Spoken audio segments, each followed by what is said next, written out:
अयान ने स्पेकी से वॉशरूम का गेट खोल दिया था।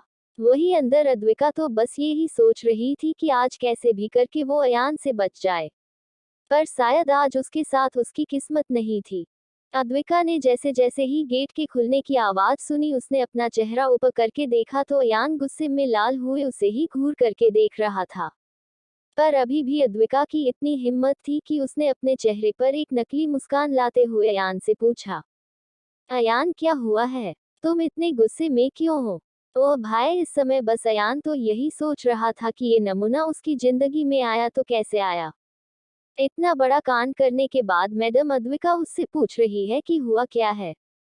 अयान ने भी एक नकली मुस्कान लाते हुए अद्विका को देखकर तंज में कहा, ओ कुछ नहीं स्वीटहार्ट, अभी कुछ हुआ नहीं है ना। फिर एकदम गुस्से से चिल्ला करके कहा, नहीं होगा तो तब न जब तुम मेरे नाम के बड़े बड़े पोस्टर दिल्ली में लग जाएंगे। Looking a handsome man for a gay friend, ही ना टैप कुछ होगा। अयान की आवाज इतनी तेज थी कि अद्विका ने डर से अपने कान पर हाथ रख लिए। उसे आज अयान में नर्क देवता नजर आ रहे थे। अयान गुस्से से चलकर उसके पास आया और अद्विका तब तक कुछ हरकत कर पाती की तभी अयान ने उसके हाथ को पकड़ कर के कहा, अद्विका क्या हरकत की है तुमने ये? और तुमने किस बेसिस पर ये कहा कि मैं गे हूँ? फिर अयान ने उसके भेजे के पास अपनी उंगलियों से टेटे करके कहा, तुम्हारे अंदर का माला खाली हो गया है क्या? वही अद्विका को पता था कि गलती उसने की है, पर सुनने की आदत तो उसमें भी बिल्कुल नहीं थी। उसने भी चिल्लाकर के कहा, ओह मिस्टर अयान सिंघानिया, इसमें मेरी क्या गलती है जो मैंने ऐसा कहा? ये बात तो तब की है जब आपको ये भी नहीं पता था कि मैं एक लड़की हूँ, फिर भी आप मुझे बिल्कुल उसी तरह से परेशान करते थे जैसे आपको लड़कों में इंटरेस्ट है। तो मैं क्या करती उस समय? और फिर मैंने थोड़े मजे लेने के लिए हर्ष और सक्षम को भड़का दिया। ये बात अद्विका ने अपनी जिभ को दांतों के नीचे दबा करके कहा। वही अयान को उस पर गुस्सा तो आ रहा था, पर उसके ऐसे क्यूट एक्सप्रेशन को देखकर उसका दिल भी बेचारा कब तक ना धड़कता। अब उसका मूड कब गुस्से से अद्विका को छेड़ने का बन गया उसे खुद पता नहीं चला। उसने अद्विका के इर्द गिर्द हाथों को रख कर कहा, और इस समय अद्विका बाथरूम की वॉल से चिपकी हुई थी। अच्छा, तो तुम्हें डाउट है कि मुझे लड़कों में इंटरेस्ट है? तो क्यों ना मैं अभी के अभी तुम्हारी गलत फहमी को दूर कर दूं। वही भोली सी अद्विका पहले तो अयान के मतलब को नहीं समझ पाई, पर जैसे ही उसने अयान के चेहरे को अपने करीब आते हुए देखा, तो उसने गुस्से से अयान को धक्का देकर के कहा, थर की इंसान, तुम बिल्कुल बेशर्म हो चुके हो। मुझे कोई शौक नहीं है ये जानने का कि तुम गे हो या लेस्बियन। और उसने वहां से भागने की कोशिश की, पर अयान कैसे उसे इतनी जल्दी से जाने देता। उसने अद्विका का हाथ पकड़कर अपनी ओर खींच लिया, पर अद्विका भी उसके हाथ ऐसे ही नहीं लगने वाली थी। उसने जल्दी से वहां पर रखे कैबिनेट पर से शैम्पू की बोतल उठा की और पीछे मुड़कर के अयान के ऊपर फेंक दी। जैसे ही अयान के मुंह पर शैम्पू लगा, उसने जल्दी से अद्विका का हाथ छोड़ दिया। Are you crazy girl? वही अयान की चीख सुनकर के अद्विका जोर से हंसने लगी। हाँ हाँ हाँ, क्यों बच्चू, तुम तो अद्विका से पंगा लेने आए थे ना? और हंस कर के वॉशरूम से जाने लगी। वही अद्विका ने बिल्कुल भी ये ध्यान नहीं दिया कि कुछ शैम्पू नीचे जमीन पर भी गिर गया था, और जैसे ही वो भागने को हुई, अद्विका भी शैम्पू से फिसल कर के धाम से गिर गई। वही उसने बचने के लिए अयान का हाथ पकड़ना चाहा, पर लास्ट में अयान और अद्विका दोनों ही नीचे जमीन पर गिर पड़े। हाँ, पर यहाँ बॉलीवुड की मूवी की तरह शावर नहीं चला और अयान बस जलन से अपनी आंखों को बस धोने के लिए पानी को ढूंढ रहा था। अयान ने चिल्ला करके कहा, अद्विका जल्दी से पानी ला कर के दो, नहीं तो मैं बता रहा हूँ मैं तुम्हारे साथ क्या करूँगा ये तुम भी नहीं जानती। वही अद्विका जो अयान के नीचे थी, जब उसने देखा कि अयान को कितनी परेशानी हो रही है, तो उसने जल्दी से अयान को अपने ऊपर से हटा दिया, और अयान बिना कोई वार्निंग के ढोलक की तरह एक और लुढ़क गया। अयान अपनी आंखों पर हाथ रखे हुए, आह ये लड़की, बस एक बार मेरी आंख धूल जाए आज तो इसका काम मैं तमाम करूंगा। वही अद्विका ने जल्दी से शावर ऑन किया, और उसने जल्दी से अयान की आंखों को धोया। इस समय अयान और अद्विका दोनों ही उस शावर में भीग गए थे। वही अयान ने जल्दी से अपनी आंखों को धोया। थोड़ा पानी से धो लेने के बाद अब जाकर उसे थोड़ा आराम मिला था। ये उसके साथ पता नहीं क्यों हमेशा होता था कि वो बैंड अद्विका की बजाना चाहता था पर तबला उसका खुद का ही बज जाता था। अब जैसे ही अद्विका शावर को बंद करने के लिए खड़ी हुई तो इस बार अयान ने उसे पकड़ लिया और उसे खींचकर जमीन पर अपनी गोदी में बैठा लिया। इस समय अयान की गोद में अद्विका उसकी तरफ फेस करके बैठी हुई थी और उन दोनों के ऊपर बारिश का पानी गिर रहा था। वही अयान ने अपनी कर्कश भरी आवाज में अद्विका को देख करके कहा, तुमने जो मेरी आंखों का हाल किया है उसका जुर्माना तो तुम्हें देना ही होगा मिस अद्विका कपूर। वही अद्विका की हार्ट बीट ऑलरेडी इस नए से एहसास की वजह से ऑलरेडी अपने पीक पॉइंट पर थी। उसका तो इस समय दिमाग भी काम नहीं कर पा रहा था। उसे यही लगा था कि जरूर अयान भी बदला लेने के लिए उसकी आंखों पर शैम्पू लगा देगा। इसलिए अब उसने डर की वजह से अपनी दोनों आंखें बंद कर ली। पर तभी कुछ ऐसा हुआ जिससे उसके पूरे शरीर पर घूस बम्प्स आ गए। अद्विका को ये डर लग रहा था कि अयान भी उससे बदला लेने के लिए कहीं उसकी आंखों पर शैम्पू न लगा दे। उसने डर की वजह से अपनी दोनों आंखों को भींच करके बंद कर लिया। वही अयान ने अपनी स्वीट हार्ट का ऐसा फेस देखा तो उसके चेहरे पर भी एक मुस्कान आ गई। आखिर ये लड़की उसे कितना परेशान करके रखती थी। अयान का मन ना जाने क्या हुआ, उसने अपने ठंडे होठ अद्विका की बंद अपकों के ऊपर रख दिए। वही अद्विका जिसने उम्मीद की थी कि अयान ना जाने उसके साथ क्या क्या करेगा।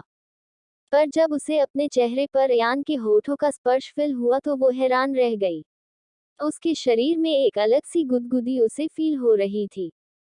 पर उसने भी जल्दी से अपने अंदर बदल रहे एहसासों को अपने अंदर दबा लिया। अयान ने बारी बारी उसकी हर एक आंख को चूम लिया और फिर उसके होठ उसकी ही आंख पर ठहर गए, जैसे उस समय उसके लिए समय वही थम सा गया था।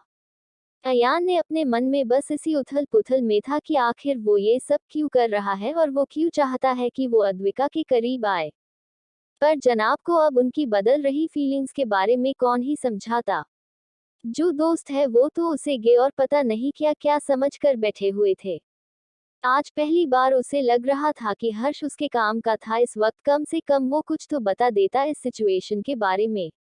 वही अयान अपने ख्वाबों में मग्न था कि तभी उसे एक जोरदार धक्का लगा जिसने उसके सपनों की गाड़ी को पंक्चर के साथ साथ एक्सीडेंट भी कर दिया। अयान फिर एक बार नीचे गिर गया पर इस वक्त अद्विका अब तक वहां से जा चुकी थी। अद्विका जल्दी से बाहर आई, उसने जल्दी से अपना बेड सेट किया और कंबल तान करके सो गई। वो इस वक्त अयान को फेस करने के बिल्कुल मूड में नहीं थी। अद्विका का चेहरा तो सच में इतना लाल हो रखा था कि ना जाने उसने कौन सा कर्म कांड कर दिया हो। वही अंदर बाथरूम में अयान को जब 2 मिनट बाद समझ आया कि अद्विका अब इस सिचुएशन से भाग चुकी है तो वो बाहर आया। उसने देखा कि अद्विका सर से पैर तक कंबल को तान कर सो गई है। अयान कंफ्यूजन में अद्विका को देखे जा रहा था, उसे ये समझ नहीं आ रहा था कि अद्विका उसे इग्नोर क्यों कर रही है। आखिर उनके बीच ये किस पहली बार तो नहीं हुई थी ना, है ना। हाँ, वो बात अलग थी कि इससे पहले सब बाय इंसिडेंट हुआ था और इस बार ये करा गया था। अयान अद्विका के बैग के पास आया और उसने अद्विका की वार्डरोब से उसकी शर्ट और लोवर निकाल करके कहा, स्वीट हार्ट इतना भी शर्माने की जरूरत नहीं है। वैसे भी ये किस पहली बार तो नहीं हुई है ना। और कपड़े चेंज करके सोना, वरना अगर मेरी स्वीट हार्ट बीमार हो गई तो मुझे बिल्कुल अच्छा नहीं लगेगा। और ये सब बकवास करने के बाद अयान तुरंत बाथरूम में भाग गया। वही अद्विका जो जब से उसकी बकवास सुन रही थी, उसने पास में रखे हुए पेन होल्डर को अयान की तरफ फेंक कर मारा। पर तब तक गेट बंद हो गया था। अद्विका ने चिल्ला करके कहा, तुम नालायक प्राणी, वो पहले एक्सीडेंटली हुआ था और आज तुमने जानबूझकर किया था, आए बड़े। पर इसी के साथ साथ उसने जल्दी से अपने कपड़े चेंज किए क्योंकि गिले कपड़ों में उसे सच में बहुत सर्दी लग रही थी। वही अयान ने तो कोई भी जवाब नहीं दिया क्योंकि उसे कोई शौक नहीं था भूखे शेर के मुंह में हाथ डालने का। वही अद्विका फिर से सो गई। जब अयान को कंफर्म हो गया कि अद्विका सो गई है, तब वो बाहर आया। वो भी जल्दी से जाकर अपने बेड में छुप गया। अगली सुबह अद्विका आज जल्दी तैयार होकर के कॉलेज के लिए निकल गई थी क्योंकि 15 दिन बाद उनके फर्स्ट सेमेस्टर के एग्जाम आने वाले थे तो उसे अब वही कोर्स पूरा करना था। वो जब कॉलेज पहुंची तो उसे वहां पर हर्ष और सक्षम खड़े मिले। वही हर्ष तो चिंता में भाईता हुआ भी नहीं था और वो एक जगह से दूसरी जगह पर चक्कर लगा रहा था, जैसे आज उसकी ना जाने कौन से बड़े एग्जाम का रिजल्ट हो। वही अद्विका उन्हें देखकर वहां से जाना चाहती थी, क्योंकि उसे पता था ये दोनों उससे कल जो उसने झोल किया था उसके बारे में ही बात करेंगे। उसने अपने हाथ में पकड़ी हुई बुक्स को ऊपर किया और दूसरी साइड से घूमकर जाने लगी। पर हर्ष की चिल्की नजरों से वो कैसे बच सकती थी। हर्ष ने जोर से चिल्ला करके आवाज दी, अद्विक रुको। वही अद्विका ने जैसे ही हर्ष की आवाज सुनी वो अब और भी तेज वहां से भागने लगी। अब अद्विका आगे आगे भागे, उसके पीछे हर्ष और सक्षम उसे आवाज देते हुए भाग रहे थे। अद्विका जल्दी से भागने की जगह को ढूंढते हुए सोचने लगी, भाग अद्विका भाग, वरना आज तो तेरे से एक आतंकवादी वाली पूछताछ होने वाली है। और ये हर्ष तो किसी देश के कमांडो से भी ज्यादा पूछताछ करेगा। वही हर्ष जोर जोर से चिल्ला करके कह रहा था, अद्विक रुक जा, मुझे कुछ बात करनी है तेरे से। वही वो भी अंदर ही अंदर कह रहा था, अबे तू बस एक बार हाथ आ जा, आज तेरी वजह से मेरी शामत आई है यान से। तूने तो उसे गे बनाकर बस मजाक कर दिया, पर वो तो इतना बड़ा खड़ूस है कि वो अब सच में मुझे गे बना देगा। वही अद्विका भागे ही जा रही थी कि तभी किसी ने अद्विका को उसकी कलाई से पकड़कर उसे एक क्लास के अंदर खींच लिया। अद्विका जैसे ही क्लास में आई तब तक वो गेट भी बंद हो गया। वही जब अद्विका ने थैंक यू बोलने के लिए उस इंसान का चेहरा देखने के लिए सर उठाया तो सामने वाले इंसान देखकर वो अब तो सीधे यहाँ से गायब ही हो जाना चाहती थी। अद्विका ने जब सामने वाले शख्स को देखा तो उसकी आंखें हैरानी से बाहर आने को थी, क्योंकि उसके सामने कोई और नहीं बल्कि रियान खड़ा हुआ था। रियान भी इस समय अद्विका को घूरे जा रहा था। हालांकि वो उसे घूरता कैसे नहीं, उसके सामने वाली लड़का जिसे वो एक महीने से लड़का समझ रहा था, कल वो अचानक से लड़की बन गई थी। अब ये भले ही सुनने में नॉर्मल था, पर रियान के लिए फिलहाल इस सिचुएशन को भी इमेजिन कर पाना बड़ा ही टफ था। अद्विका को कल रियान की सारी बातें याद आ रही थी, इसीलिए उसने जल्दी से रियान से अपने हाथ को छुड़ाया, जिसे देख करके रेहान की बुही गुस्से में तन गई। रियांश गुस्से में अद्विका को घूर करके देख रहा था, तो बदले में अद्विका भी अब उसे घूरने लग गई थी, क्योंकि बड़े अच्छे से पता था कि अगर वो अभी थोड़ी सी कमजोर पड़ी तो पक्का रियांश उसे उसकी कमजोरी से दबाने की कोशिश करेगा। वही रियांश ने जब बदले में अद्विका को भी यूं अपने आप को घूरते हुए देखा तो अपनी आंखें बड़ी बड़ी करके सामने वाले लड़के को घूरने लगा।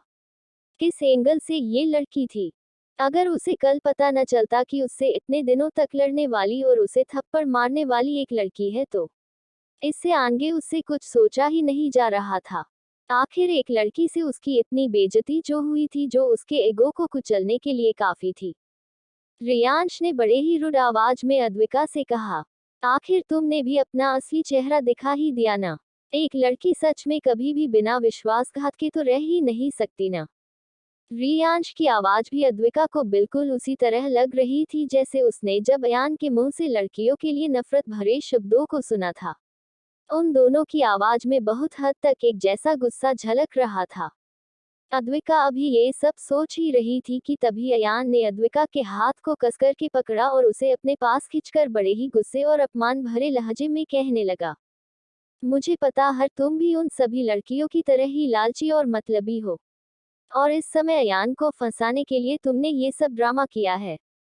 वही अद्विका जो अब तक चुपचाप रहकर रियाज का बिहेवियर और उसकी बातों को समझने की कोशिश कर रही थी, पर जब उसने अपने कैरेक्टर को लेकर कर ऐसी बातें सुनी तो उसका दिमाग घूम गया। अद्विका ने बेहद गुस्से में अपने लेफ्ट हैंड को रियाज की पकड़ से छुड़वा लिया और अपने राइट हैंड से उसने रियांश के गाल पर बजा दिया।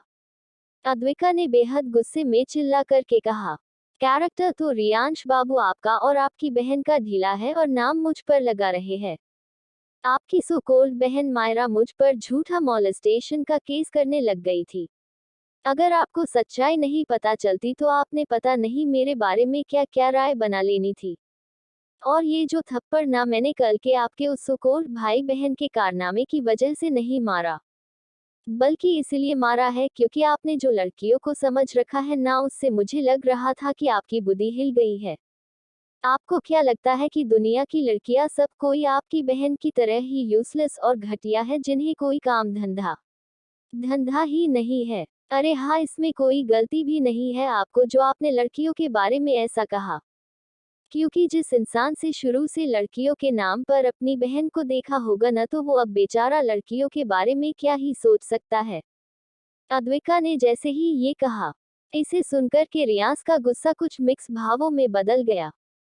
रियाज ने अद्विका से कुछ कहने के लिए अपना मुंह खोलने की कोशिश की, पर इस समय उसे कुछ बोलते हुए नहीं बन पा रहा था। अद्विका ने रियांश को एक बार और गुस्से से घूरा और वो अब वहां कमरे में से निकल गई। वही अब अद्विका जब बाहर निकल गई तो उसे सक्षम और हर्ष कहीं नहीं दिखे।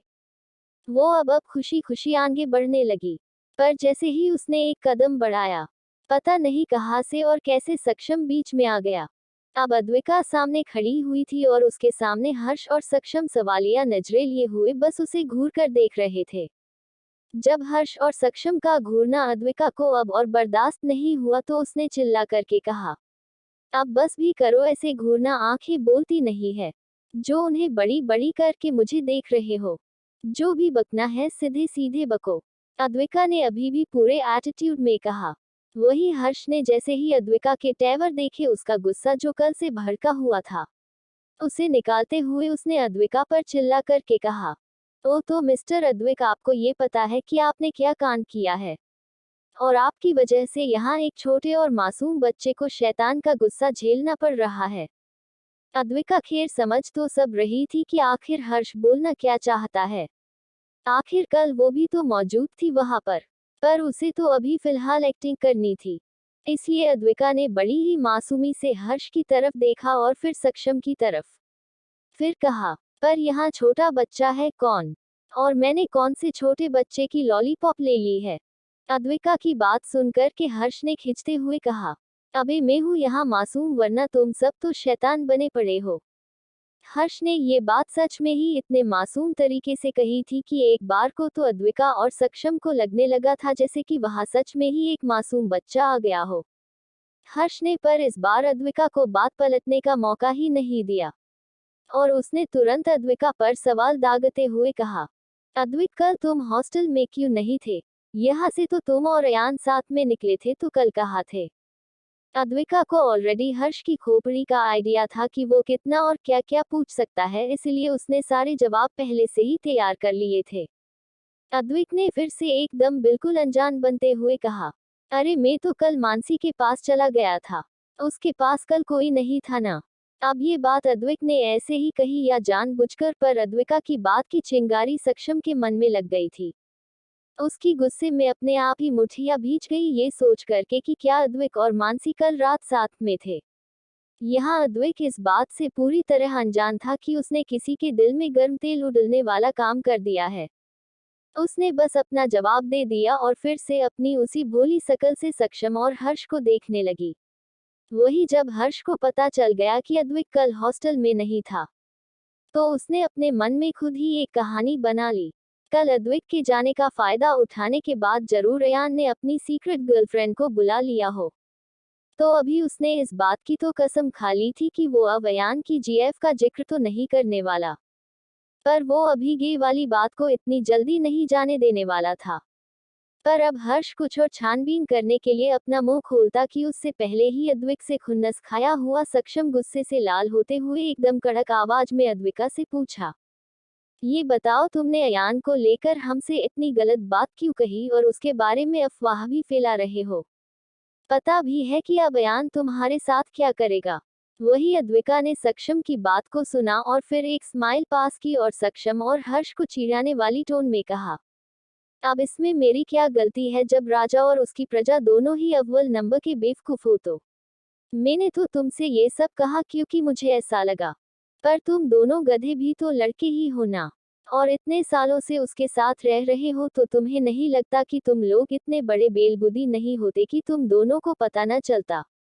और इसी तरह अद्विका ने सक्षम और हर्ष की बेइज्जती उनके मुंह पर मार दी और वो वहां से चली गई। अद्विका चलते हुए अपने क्लासरूम में जा ही रही थी, तभी उसे फील हुआ कि सभी लोग उसे फिर से घूर घूर करके देख रहे हैं। वही हर्ष और सक्षम अपनी जगह पर खड़े हुए थे, जहां हर्ष के दिमाग में चल रहा था कि क्या अद्विका उसकी बेइज्जती करके गई थी, और वही सक्षम के दिमाग में तो और कुछ ही चल रहा था। थोड़ी देर में सक्षम ने कुछ सोचा और फिर वो वहां से भाग करके चला गया। इधर मानसी आज कॉलेज आने के लिए लेट हो चुकी थी। वो जल्दी जल्दी से चलते हुए अपने क्लासरूम की तरफ जा रही थी। तभी अचानक से किसी ने उसके हाथ को पकड़ लिया और उसे खींचकर ले जाने लगा। पहले तो मानसी समझ नहीं पाई कि आखिर चल क्या रहा है। वो अपने हाथ को छुड़ाने की कोशिश कर रही थी, पर तभी उसने देखा कि उसे खींचकर ले जाने वाला और कोई नहीं सक्षम है। सक्षम को ऐसे खुद को ले जाते हुए देखकर ली उसकी बोहे तन गई। उसे समझ नहीं आ रहा था कि इस समय अयान का ये गुमसुम दोस्त यहाँ क्या कर रहा है। इधर अद्विका के मन में फिर से बस यही चल रहा था कि ना जाने अब उसे लेकर क्या कांड हो गया है कॉलेज में। वो अपनी क्लास तक पहुंची तभी उसे देखकर ले गागी जल्दी से भाग करके उसके पास आई। उसके चेहरे पर इस समय एक अलग ही खुशी झलक रही थी। वही गागी को खुश देख कर के अद्विक को ये राहत मिली, खैर अब उसके बारे फिर से कोई बुरी न्यूज़ तो नहीं है। वही गागी जल्दी से खुशी से उछलते हुए उसके पास आई और उसने चहकते हुए बोला, अद्विक पता है आज हुआ क्या ही? वो मायरा